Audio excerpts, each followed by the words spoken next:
Hello calculus students and general seekers of truth. Welcome to the video on how to calculate the volume of a revolution, of a solid revolution. But this time we're not going to rotate around the x or the y axis. We're going to rotate around this line, y equals negative half.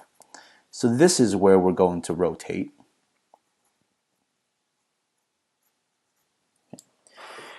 So that means everything looks just a little bit different. This is going to be the y equals x squared function. And then this is going to be the y equals x function after it's been rotated. And I'm going to do my best here to make this symmetrical. Okay. And we again have kind of a glass here. The bottom of it is circular. The top of it is circular. But we're not interested, and this is a terribly drawn picture. Let me do a better job of this.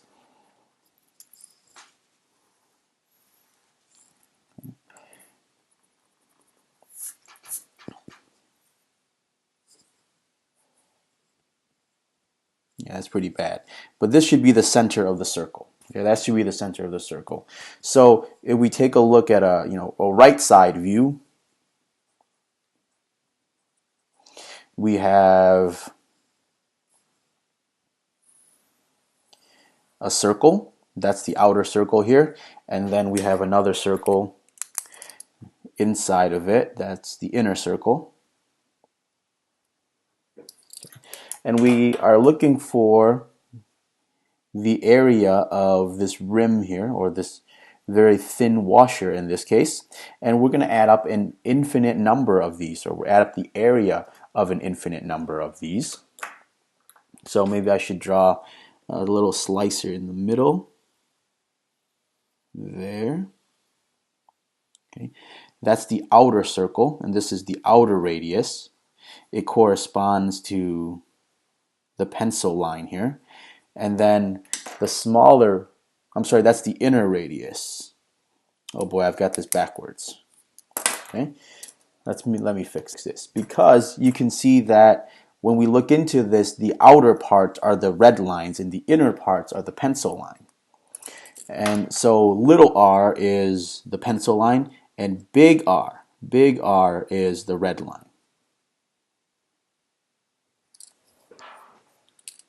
Okay. Now, so it's just like these problems that we've done before, except this time the radius here isn't exactly the y value. So let me explain the pencil line here, which I've drawn incorrectly. Let's do this again. That it only goes this far. So what is the value of little r? Let's look at the pencil here. This little r. Well, it is this function, which is x squared minus the line of revolution, the axis of revolution, which is negative half. So x squared minus negative half, that's the same thing as x squared plus half. All right? So let's just think again. From the x-axis up to the curve here is x squared, and then you're extending it by a little bit more, so you have a half here.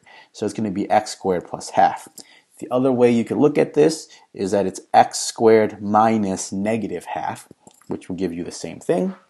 Now the red radius, which is this length here, big R, is going to be equal to x, because that's the function, minus negative half, so plus half again.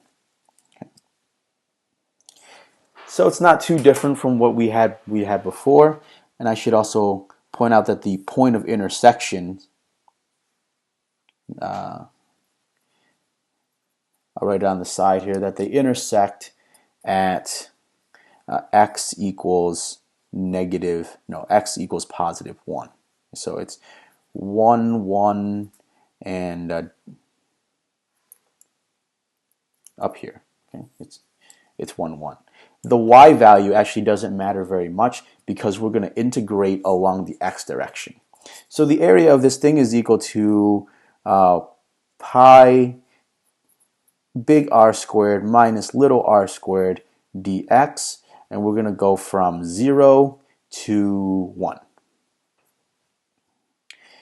So pi from 0 to 1, but remember big R is x plus a half, and remember your parentheses here, they make a huge difference, minus little r squared, and little r is x squared plus a half squared dx. Okay. So we can certainly integrate this by hand, but I know you can do that. It's just a little bit tedious. So I'll stop it here, and I'll let the calculator do most of the work, but I will give you the correct answer, which is about 0.942. So this example of the washer method is not too different from the other ones. You just have to be careful on the calculation of R. It might not be as simple as it was before. You just have to figure out that there's a little more length to it than what we had before. In this class, we're going to deal primarily with rotations around vertical lines and horizontal lines. We're not going to deal with rotations around slanted lines. So for now, this is all you really have to know. And if you understand the big idea of what we're doing here, and you can handle some straightforward integrals either by hand or by a calculator, you are in very good shape. If you have any questions, as always, ask your teacher. Keep working hard and have a wonderful day.